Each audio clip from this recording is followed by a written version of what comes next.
The Ukrainian Army's elite 92nd Assault Brigade thwarted a potentially powerful Russian assault along Ukraine's northern border with Russia last week and knocked out an entire company of increasingly rare armored vehicles in the process.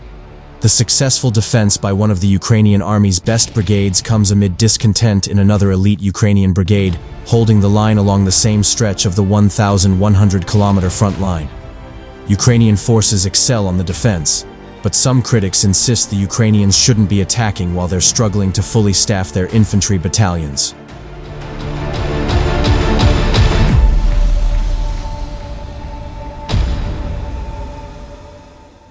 On or just before Thursday, the 92nd Assault Brigade's drones detected a large Russian force on the move outside the village of Zhuravlyovka in Russia's Belgorod Oblast, just opposite the border with Ukraine's Kharkiv Oblast. The enemy, using armored vehicles and a significant number of personnel on motorcycles and all-terrain vehicles, decided to stage another meat assault.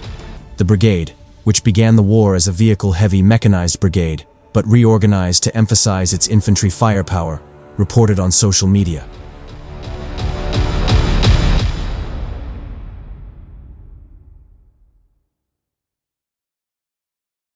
The 92nd Assault Brigade laid waste to the gathering Russian forces. The equipment and personnel were blown up by mines, hit by artillery, and hotly burned by drones of various types, the brigade claimed. Analysts counted around 10 knocked-out BMP fighting vehicles and tanks, which is a lot of BMPs and tanks at this late stage of the wider war. The assault that the 92nd Assault Brigade broke up on Thursday may be the same assault that the adjacent 58th Motorized Brigade also intercepted in Belgorod around the same time.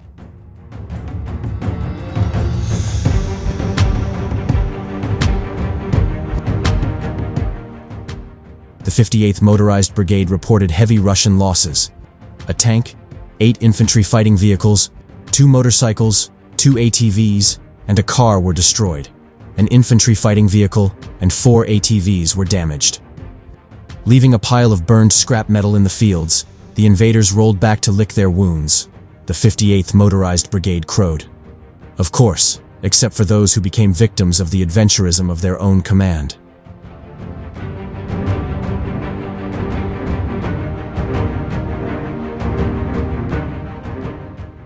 But Ukrainian commanders may also be guilty of adventurism along this sector of the front. Citing clueless leaders ordering troops to execute stupid tasks, Oleksandr Shirshin, a battalion commander with the 47th Mechanized Brigade, practically begged for his chain of command to relieve him of duty in a Friday post on social media. "I haven't received any more stupid tasks than in the current direction," Shirshin wrote.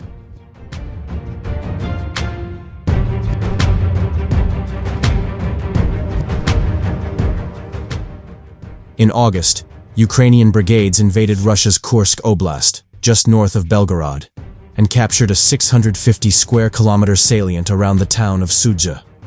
But the Ukrainians never secured their supply lines. In February, an elite Russian drone team deployed to the Kursk incursion and swiftly severed the only main supply route between Sudzha and the border with Ukraine, destroying hundreds of Ukrainian vehicles in the process. The 47th Mechanized Brigade was in the thick of that fighting and, since retreating back to Ukraine in early March, has been supporting Ukrainian forces' more limited raids into its Kursk incursion raids that risk heavy Ukrainian casualties for fleeting territorial gains.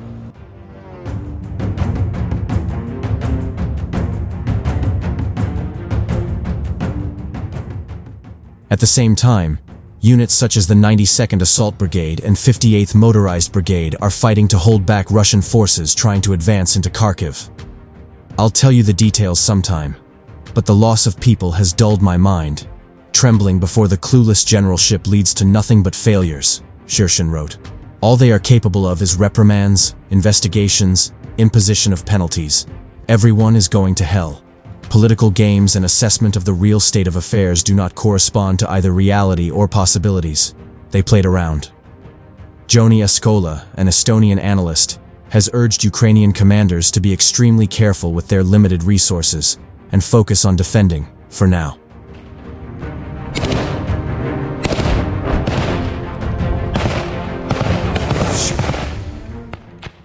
While occasional local counterattacks may be appropriate for depleted Ukrainian brigades, a successful large counteroffensive would require not only good planning and substantial resources, but also a technological leap or other advantage to surprise Russia, Ascola said.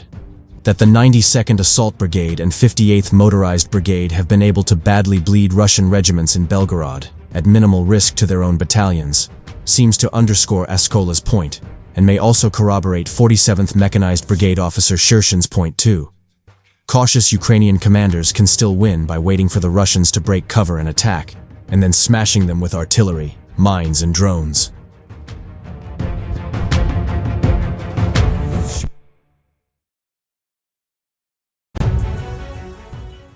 Between May 9th to 10th, Russian forces advancing toward Kostiantynivka shifted west, refocusing on Pokrovsk's northeastern flank.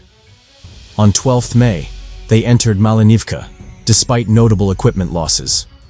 By 17th May, they had captured Novopoltavka, using a bypass maneuver around an unfinished anti-tank ditch to infiltrate Ukrainian trenches. This flanking move relied on numerical superiority, overwhelming local Ukrainian units. A Russian flag was raised on the village's outskirts. As of now, Nova Poltavka is fully under Russian control.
Орудие!